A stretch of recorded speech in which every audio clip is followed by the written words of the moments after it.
అందరికీ నమస్కారం. ఎప్పుడు చేసే జంతికల్లా కాకుండా ఇలా ఒక్కసారి పెసరపప్పుతో జంతికలు చేసి చూడండి. గుల్లగా కరకరలాడుతూ ఎప్పుడు చేసే వాటికన్నా కూడా చాలా టేస్టీగా ఉంటాయి. ఈ రెసిపీ కోసం ముందుగా ఒక బౌల్లో 1 కప్ పెసరపప్పు తీసుకుని 2-3 టైమ్స్ బాగా వాష్ చేసుకోవాలి. ఇలా వాష్ చేసుకున్న పెసరపప్పుని ఒక ప్రెషర్ కుక్కర్లోకి తీసుకుని 1 కప్పు పెసరపప్పుకి 3 కప్పులు వాటర్ యాడ్ చేసుకుని హై ఫ్లేమ్ మీద 4-5 విజిల్స్ రానివ్వాలి. ఈ పప్పుని మనం మెత్తగా ఉడికించుకోవాలి. ప్రెషర్ పోయి కుక్కర్ చల్లారిన తర్వాత ఇలా ఉడికించుకున్న పప్పుని ఒక పెద్ద మిక్సింగ్ బౌల్లోకి తీసుకోవాలి. ఇప్పుడు ఒక పప్పు గుత్తెతో దీన్ని మెత్తగా మెదుపుకోవాలి. పప్పు బాగా ఉడికితే మనం ఇలా మెదపగానే మెత్తగా అయిపోతుంది. లేదు ఇది కష్టంగా అనిపిస్తే మిక్సీ జార్లో వేసైనా సరే మెత్తని పేస్ట్ కింద తీసుకోవాలి.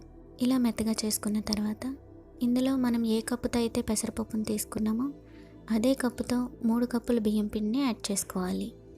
తర్వాత ఇందులోకి 1 టీ స్పూన్ ఉప్పు, 1 టీ స్పూన్ కారం, 1 టీ స్పూన్ పసుపు, 1 టీ స్పూన్ వాము, 1 టీ స్పూన్ నువ్వులు, 1 టేబుల్ స్పూన్ నెయ్యిని వేసుకుని పిండి అంతా కూడా బాగా కలుపుకోవాలి.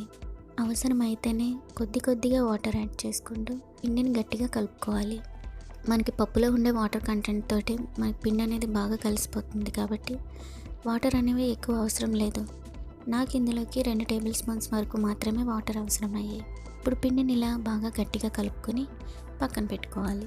ఇప్పుడు డీప్ ఫ్రైకి సరిపడా ఆయిల్ హీట్ చేసుకొని ఆయిల్ బాగా హీట్ అయిన తర్వాత మంటని మీడియం ఫ్లేమ్లోకి అడ్జస్ట్ చేసుకోవాలి.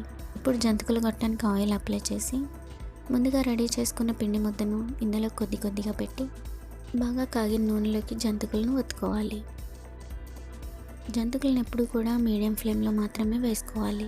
హై ఫ్లేమ్లో వేసిన వెంటనే కలర్ మారిపోయి మాడిపోతాయి. అదే లో ఫ్లేమ్ మీద వేసామంటే ఆయిల్ పీల్ చేసుకుంటాయి కాబట్టి జంతికలను ఎప్పుడు కూడా మీడియం ఫ్లేమ్లో మాత్రమే వేసుకోవాలి. ఇలా ఒకవైపు ఫ్రై అయిన తర్వాత మరోవైపుకి టర్న్ చేసుకుని జంతికలను ఫ్రై చేసుకోవాలి.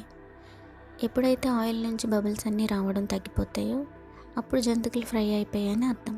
ఇప్పుడు జంతికలను ఆయిల్ నుంచి తీసేసి వేరొక బౌల్లోకి తీసి పక్కన పెట్టుకోవాలి. అలాగే మిగిలిన పిండి ముద్దంతా కూడా జంతికల్లో వేసుకుని 2 వైపులా కూడా ఫ్రై అయిన తర్వాత ఆయిల్ నుంచి తీసి వేరొక బౌల్లోకి తీసుకోవాలి. ఎంతో టేస్టీగా ఉండే ఈ రెసిపీ కనుక మీకు నచ్చితే వీడియో లైక్ చేయండి. మీరు కూడా తప్పకుండా ఒకసారి ట్రై చేసి మీకు ఎలా కుదిరిందో కామెంట్ చేయండి.